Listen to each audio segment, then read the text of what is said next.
Hi writers and readers, I'm Christy Stratus, and today I'm going to be doing the Alice in Chains facelift tag, which is something that was just invented recently by GoIndieNow creator Joe Compton, and I'm really excited to be one of the first people tagged. I can't wait to do this. This is really a different kind of tag. Joe has come up with some questions that have to do with each song title on the album Facelift. Let's get right into it. Number one is We Die Young. Name an artist you love that died way too young. So I have an artist that didn't die like super young, but he definitely died before his time because he really screwed up his life. This is Montgomery Clift. He died at like 45. And it was a major loss because he really had a tough time. He was actually gay. I don't think there's any like definite proof, but there's a lot of people who say that he was definitely gay, but you were not allowed to be that at the time and you couldn't really say anything about it. So Hollywood had him date a lot of women. He was extremely unhappy. He fell into alcoholism. He really ruined his career that way. And it was very tough for him. Like after a certain time, he actually had a hard time in movies getting through entire lines. And it's such a shame because he was an amazing actor. He was one of those very rare actors who was actually almost better the fewer number of lines you gave him. There's just something about the way that he expresses himself with no words that was just so brilliant. And he was in From Here to Eternity, Suddenly Last Summer, A Place in the Sun. These are major movies. They're really incredible movies, and he's done more than that too. And it was just such a shame that he died so young, and it was due to his alcoholism that things started to fail in his body and he died young. But his career didn't last as long as it should have. He should have been doing more movies except for his unfortunate alcoholism. It was called The Longest Suicide in Hollywood, so it's really a sad story. Number two, Man in the Box. Name a series that trapped you from the moment you started reading it or watching it. This is definitely the Stormlight Archives. You guys have heard me talk about The Way of Kings, Words of Radiance. I have them all here. Definitely a series that trapped me right from the beginning. I am not huge into series. Usually I read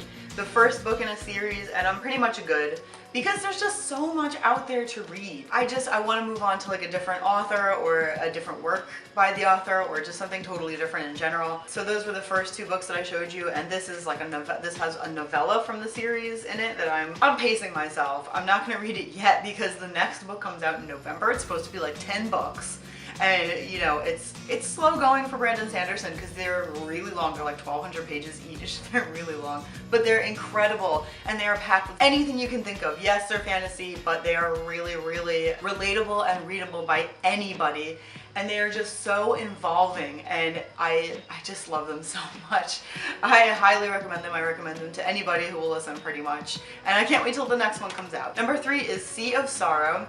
Name a song, poem, book, or movie that makes you tear up every time. All right, you're not allowed to rib me for this because you're not allowed to. It's Lost in Space, okay? Nowadays, if you look at the graphics in here, it's pretty outdated. It looks pretty old. There are some movies that aged better, like Jurassic Park. Those dinosaurs always look really good. Lost in Space, the graphics really turned old looking. Every time when Will sacrifices his time machine to send his father back instead of himself, especially when he really hated his father because they were like not really a family. His father was always busy, never had any time for Will. Will creates this time machine where he can reverse everything that's been done, try to convince his father not to go on this mission that ended up being disastrous, and hopefully have the family he always wanted with his father being there. And instead of sending himself back to when he was younger to try to fix this, he pushes his father through the time travel things. I can't even talk about it. I just can't even talk about it. It makes me so sad. It's like this whole big self-sacrifice, and every time I watch it I cry and I can't help it. I cry. It's very hard. It's really good. It's so sad. So anyway, that's it. You can rip me if you want to, but be nice. Number four, Bleed the Freak. Name a book or movie that you quote way too much. Alright, it's actually TV shows. I don't really quote books. I quote anything that I hear and things that I hear consistently and that I can kind of joke about and say it in the same way and apply it to all kinds of... I have so much fun doing that when people have no idea what I'm talking about. So I really do like I Love Lucy, Seinfeld, and Keeping Up Appearances, which are like totally different TV shows, but I quote them all the time and like next to nobody knows that I'm doing it, and in my opinion that's half the fun. Number five, I can't remember. Name the book or movie or band you always try to tell somebody but you always forget the name or get it mixed up with something else.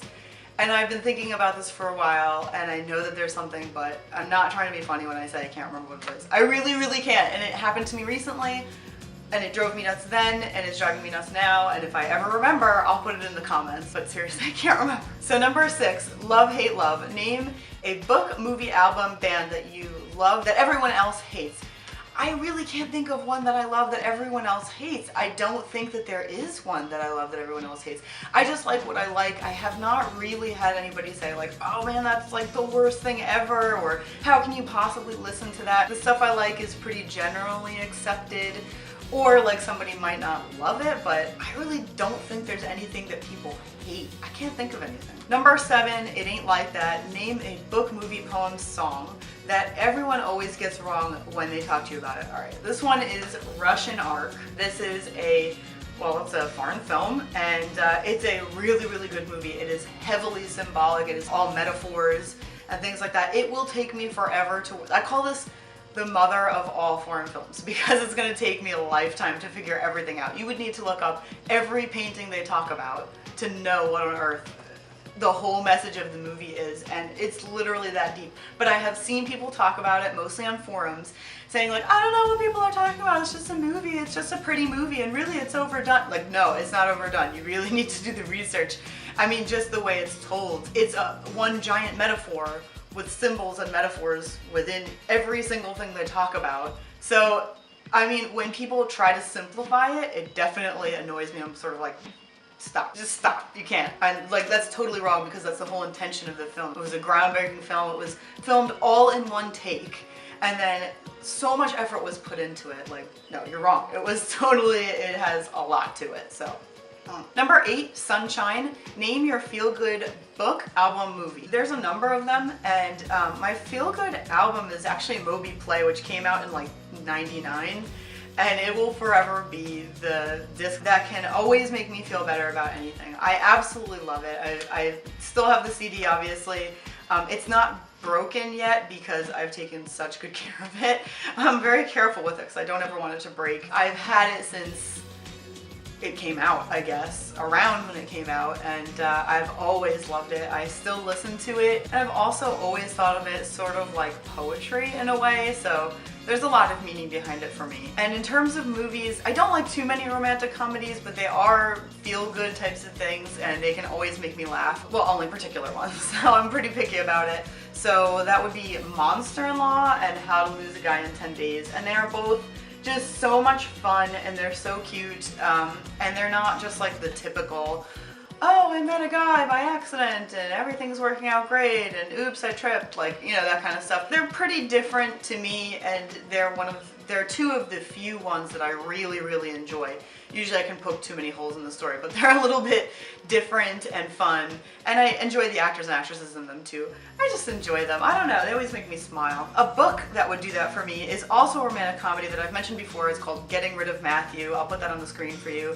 I don't actually own it. I listened to the audiobook. It's really well acted. It's another romantic comedy type of thing, but this one is more like nothing goes smoothly and no one has an easy time with these situations. They really go down the wrong path and they don't really come back from it. It just gets worse and worse until finally it all explodes, and there's really no way out, you know? So it's not as simple as just, oh, you know, I really like this guy, but it's just so good. It's so well done. It always makes me laugh, and it's also just a great example of fantastic writing. Number 9, Put You Down. Name the book you can't put down or the movie you can't stop watching even though you should. So I'm not sure, like, you should.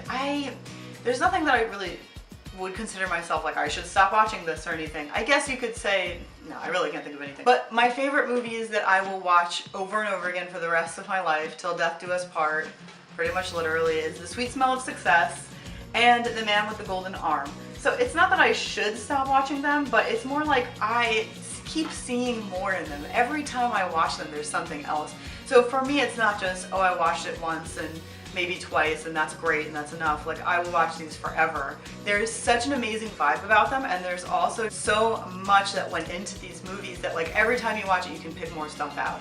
So those are my choices there. I can't think of anything I should stop watching. Number 10, Confusion. Name the book, movie or album you just don't get. Ulysses by James Joyce, okay? And I did study it in college, and I still don't get it. I don't see the merit. I don't understand it. So many people love it. I hate it. I don't have it here. It's not allowed in my house. Some trivia for you.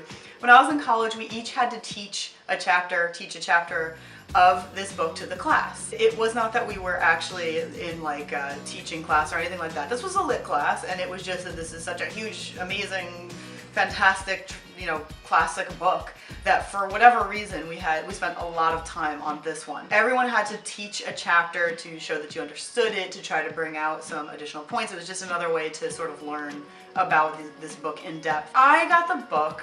It was all about masturbation. I hated it. It was so awful.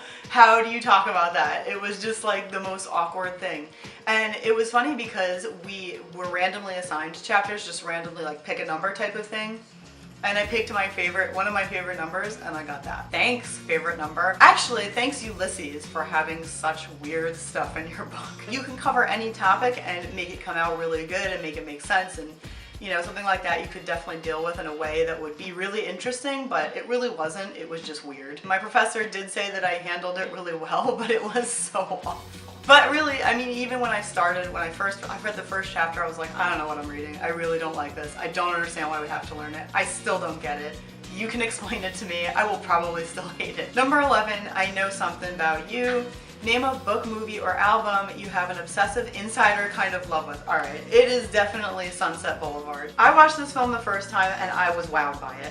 I really loved it, but I knew that I would have to watch it again because I was just amazed at the story. I loved the characters. I thought it was fascinating, but I couldn't pick up on the little things. So I watched it a second time and I got like really obsessive into it, and I was just like, what is this? I know there's a lot of significance here. I think this has a lot to do with Gloria Swanson's real life, and I went straight into it. I was researching her life. I went to website after website after website, picking out different facts that corresponded to each other, what was most likely true, what was most likely not, for the time that it was set in, for the time that the actress was supposed to be popular in originally, how much was actually from Gloria Swanson's life. Then I bought a book that is Gloria Swanson's autobiography. Insider info obsession. I couldn't stop looking it up, and it actually is so fascinating how much of this actually does go back to Gloria Swanson's life. Just the little things. It's so brilliant, and her life is absolutely fascinating too. So I know a lot more about that movie and Gloria Swanson's life than any average watcher of this movie, especially in this day and age. And the last question is number 12, the real thing. Name the book, movie, or album that really defines you or changed you in such a profound manner. And that would have to be, and don't get up in arms until I explain to you why, that would have to be Atlas Shrugged. It just has to be, okay? And I know a lot of people, it's a very controversial book, people get all upset about it, and I understand why. I understand it's about the philosophy that people get upset. People also get upset because it's a classic type of book, and yet it's written in a way that, like, at times it goes on way too long, and the philosophy of the author is not even like subtly embedded. It's just like bam, bam, bam, here's my philosophy. I get all of that stuff, but one thing that actually did make a huge, profound difference in my life was reading Ayn Rand's philosophy on creativity. And the idea that, and she also has this in The Fountainhead. I actually have 2 of The Fountainhead accidentally because I found it at a library and was afraid that I didn't have it, so I just got it really, really cheap, but I actually already had it here. It's something that Ayn Rand expresses throughout her works, especially these 2. And it's basically the idea that whatever your creative endeavor, if people aren't ready for it, people don't like it, people don't appreciate it, it doesn't mean that you should take your own creativity and try to mold it to what other people want or whatever is popular. You should just do whatever you have to do in the meantime until people do appreciate it. And that's what happened in both of these books. So in The Fountainhead, you've got an architect who is way ahead of his time, and he says, here's my amazing architecture, hire me. I can't recall all the names right now, but the person who's like at the top of architecture or whatever says, absolutely not, these designs are crazy, are you insane? Like, what are you even doing? You need to do it our way. And he says, no, I won't do it your way. I'm not going to change my creativity and my vision just because you don't appreciate it. I will work from the very bottom as hard as I have to. I will work at the bottom of, construction and all that until somebody appreciates what I'm doing. And that's what he does. And he is appreciated in time. And it's the same thing in Atlas Shrugged. And that whole idea of just not bending your actual creativity, what you know is good, what you love, and what you think really gets something across that's important, all of that, not bending because it's just not appreciated yet, or at this point in time, that made a big difference for me, and it definitely gave me the confidence to put out my work without really feeling like, ooh, this isn't really a popular genre right now. It doesn't matter. It's something that I think is really good and I love it, and I hope that you love it, and that's really what it's all about. So I'm not going to change it to a different genre just because this one isn't popular or something like that.